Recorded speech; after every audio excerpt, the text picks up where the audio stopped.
Hello, lovely people.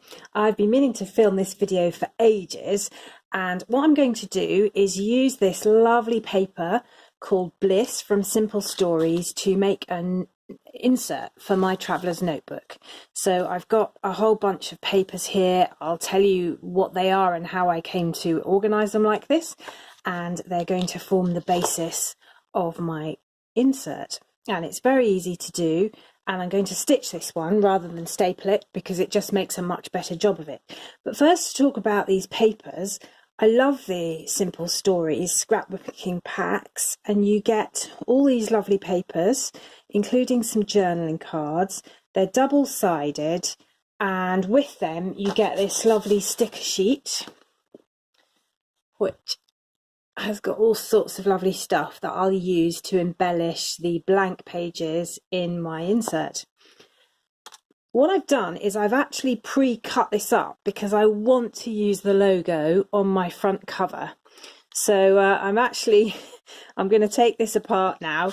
I'll also use this strip to decorate one of the pages because I hate wasting anything, and I may very well end up using these as well as decorations on different pages. But for now, I'm just going to put that to one side, and I wanted you to see what it looked like so that if you wanted to get hold of the kit, you could. So here are the bits of paper, and what I've already done is I've chopped up the different the different 12 by 12 sheets into the right size. So here's my Webster's Pages standard size traveler's notebook, and this is what I'm making an insert for. I've already made an insert for this using the Spring Market pack from Cartabella, and I've got a video showing you this little insert here, not exactly how I made it, but showing you what it looks like. So I've used a mixture of the papers and the journaling cards from the set and some blank sheets, and I'm in the process of scrapbooking in it. This is got a spring theme, so I'm basically scrapbooking the last few months of when it's been spring in here, and I've got all sorts of nice pages using stuff from the set, so you can see how that's going there. That's a page about our allotment. So what I'm going to do with the Simple Stories Bliss collection is something similar to this, the same size because it fits my covers perfectly, and you can see that is going to go really nicely in terms of colour.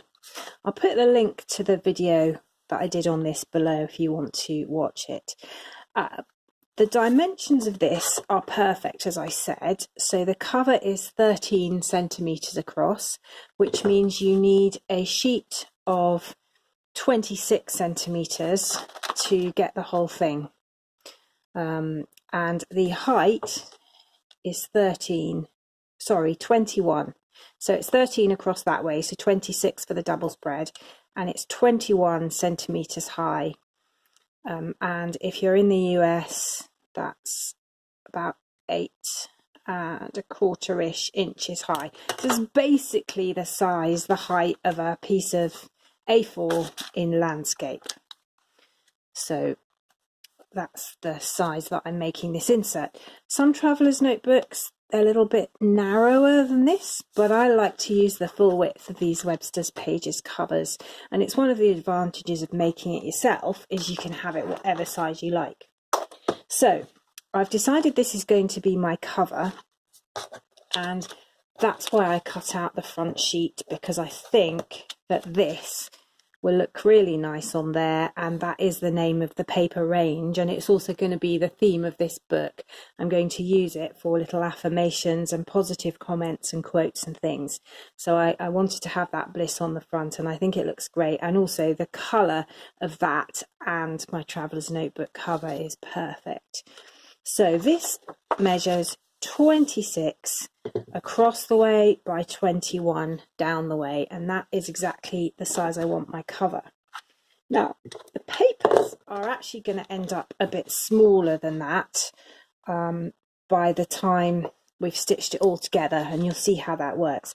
I've decided for this one, instead of blank pages, to go for a grid, a dot grid inside because I've really been enjoying my bullet journal lately.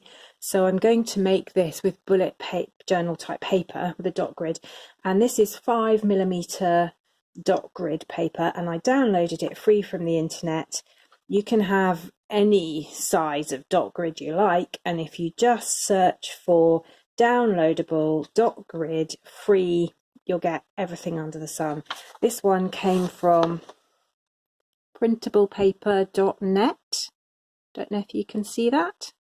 And I literally just printed it double-sided on my printer, and I was careful to make sure that the writing was on the same bit of the paper on both sides, because I'm actually going to chop that off so it's not going to interfere with my book. And the next thing I did was I just trimmed a tiny bit off so this is an A4 sheet, and I just trimmed a tiny bit off the top of each sheet. I mean literally a sliver, because I want this to fit just inside the covers, and the A4 was just poking out the top of the 21 centimeters. So I just trimmed a little bit off, and that now fits perfectly. I also trimmed up a bunch of other bits of paper from the kit to the size that I wanted for the inserts. So you can see here these other lovely papers, and again it's actually slightly less than 26 wide and 21 high, and you'll see why it can be less when we make up the booklet. That one I've got considerably less than 26 wide, because down here there was a nice strip of other butterflies and I didn't want to chop those halfway through. So this is going to be a little bit narrower than the rest of the pages, and that will look fine. And I'll use the bit from the side with the butterflies on for something else. So I've just folded the bits of paper and put them in the order that I want them for the insert, and so I've just arranged them. I basically folded the scrapbook paper in half, and I folded the bullet journal paper so that when I trim it, the writing here will get trimmed off, and that width there is more than 13, so I know it's going to be perfect, because we will have to trim it all at the end. I'm going to have a bit of bullet journal paper in the middle, so I've got a nice double spread of blank in the middle. And then I've decided that I'm going to have a little fly leaf that's just plain paper. Now I should, before we go any further, tell you what paper I'm using here. And this has appeared in a video of mine before, because I absolutely love this paper for journal pages. And it is the Navigator Colour Document 120 grams per metre squared there, Silky Touch. And I love this because you can use all sorts of mixed media on it, including watercolour, and it's really very robust. It doesn't bleed, it doesn't even shadow too badly, and I just like it. I've used it for years now for pages where I really don't want the media that I'm using and the various pens that I'm using to go through. Now what I'm doing here is just making sure that the pages are lined up top and bottom. I'm not too fussed about this way because that will sort itself out when we do the stitching, but I've got that. Now you'll see one of the scrapbook pages is just a tiny bit too high there. This is the culprit here, I think. So I'm just going to take the tiniest sliver off here using a trimmer, and I'm just going to literally sliver off a tiny bit, just so that it beds down. Sorry, I hope I didn't get the edge of my face in there. Just so that it beds down inside the other pages. And you'll see I've just really literally taken a sliver off there, and that should make it perfect. Let's just try and see. So that went in there. Try it again, and you can just play around with this. Yes, look, that's perfect. It's not sticking out at all. You can play around with this until you get it how you want it. So I've basically got all my pages in the right order. Decided not to make this too thick, this little insert. It's got 6 bits of white paper and 4 of the patterned paper. So that's basically 20 pages, and when you double side that, it's 40 sides, so that's plenty for me. Now the next thing you need is a book. It needs to be a hardback, and one that you're not too fussed about. This is one that my children were going to recycle because they'd kind of grown out of, so I don't feel bad about messing it up. It was going to go to a charity shop, but it's actually serving a very useful purpose for me, and I've used it over and over for making journals. I'm just going to place the ruler on it there, and I'm going with inches this time. And although actually with a dot grid I could be using the dots to help me, couldn't I? Maybe I should do that. The other thing you need for this is a drawing pin, and I like this one because it's easy to press down on, but I mean any old drawing pin will do really. Some people use awls and all sorts of kind of fancy equipment for this, but I just find a drawing pin's ideal. So actually I'm going to use the ruler. So I've got it on the inches side, and I'm going to put the stitching holes. So I've got the ruler on the 8 inches roughly in the middle there, and I'm not going to be too precious about the distances, and I'm going to put the holes roughly an inch apart, and I'm pressing right down into the gap in the spine and giving it a little twist, and that should give it a really nice hole all the way through the pages right to the outside cover. Now if you had a long arm stapler, you could staple this and it would be fine, but as I've said before, if I know I'm going to put a lot of stuff, a lot of sticky on-y stuff that could end up being quite bulky into my journal, then I tend to stitch it, because staples in the end just pull out of the paper if there's too much bulk in the book. So I've just gone from inch number 2 to inch number 7 and made holes. Now the crucial bit at this point is to try and keep the pages together, so my left hand is firmly clamped onto that pack so that it can't move, whilst I just double check the holes are right through to the outside, and you can kind of feel as you're punching. Now here I've got a needle and some thread, and honestly there's nothing posh about this thread. If you've got extra strong, do use it, but I haven't, so I'm just using this normal decent quality sewing thread. It's white, and I'm going to use it double. So what I've done is I folded the thread in half, and you'll see that's the loop, and I ran the loop through the eye of the needle. So I've got the tails here and the loop here, and you'll see why this is a good thing to do. So making sure I've got all the papers in that pack. I'm going to start in the middle, and you'll see why. So my holes have worked beautifully, so I'm just going down there, leaving the loop because I'm going to come up through that in a minute. And this is, I've not done this on camera before, so I hope this is going to work. But I can see the light through that hole, so I know it's punched properly. But I've just got to get it down in a straight line. This is always the bit that kind of can make the whole thing end up being rather long to watch, sorry. So I'm going to go through that hole there, and I've just gone through the tail, and that catches it really nicely and means I don't have to tie it. So I'm going to keep going now, down and up, through to the back, down the other side, and I can still see the light through there, but it's just a case of getting the needle in at the right angle to go through where the hole's been punched. Now I'm coming back down here, and I'm going to fill in the gaps. So I'll go down there, and of course this hole's already been sewn through, so it should come through very nicely. There we go. And I'm going back over the bit where I started now, but that's fine. Because I'm using quite thin thread, you don't really notice if you've doubled it up or not.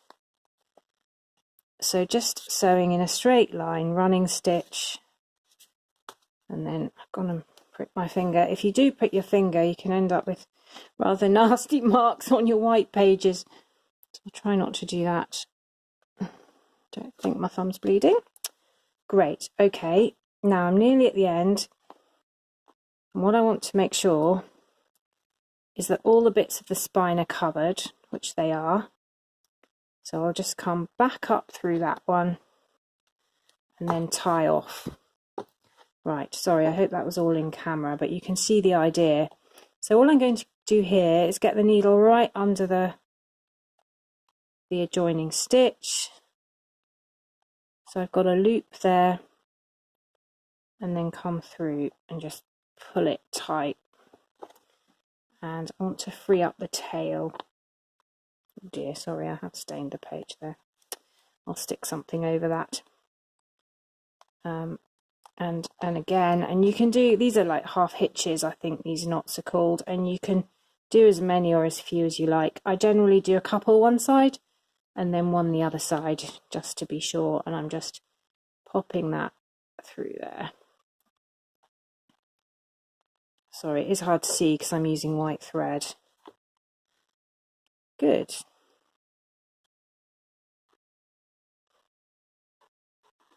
There, and that's all of it pulled.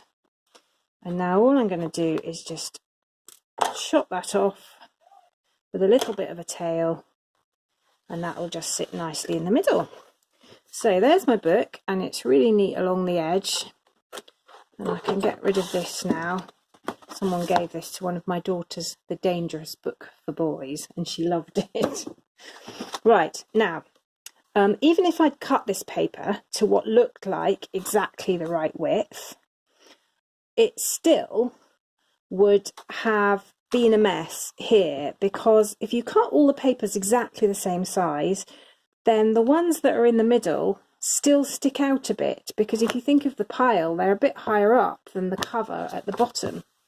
So that's just fine, and you just kind of accept that, and then when you get to the end, you just trim it so it's all nice and neat. So I'm making sure it's really shut flat there, and I've got just an ordinary heavy duty knife, and the way to do this is not to stress about cutting lots of layers at any one pass of the knife. It's almost just like stroking it till it all comes apart, and you get a groove going, and you literally just stick in the groove. And you must use a metal ruler for this. If you use a plastic ruler, it all goes horribly wrong, and you start carving the ruler up, in my experience, but maybe you'd be more careful than I am. But you just keep stroking it until you get right down to the mat. So I'm just going to check, see how we're going there. Oh yes, look, we're nearly there. Done. And if there's any bits that feel a bit rough once you've finished, and see that page hasn't quite cut perfectly there, but I can see the line where the knife should have gone because it's made a little groove. So I'm just going to trim that off. And similarly on the back cover, just a little trim there up to the knife line. And you can do that with any other pages if you need to. But basically, you've now got a really professional looking TN insert to the exact size you want. And I really like this dot grid paper. I was just fortunate in that the one I downloaded today happened to have these nice blue dots, which actually look lovely. Don't know if you can see that too well on the camera, but I'm really pleased how that's come out.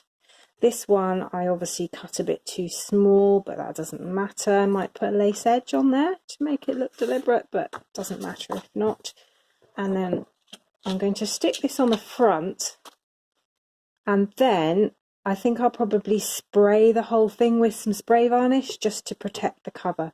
You could take a corner rounder to the edges if you wanted to, but I'm not going to bother, because when I'm putting washi tape inside, it's actually a right pain to cut washi tape round a corner. It's much easier just to put a metal ruler there and rip it on the right angle. So I'll just leave this how it is, I think. If you enjoyed this video, please give it a thumbs up and subscribe to my channel. And thank you very much for watching, and I'll see you again next time. Bye.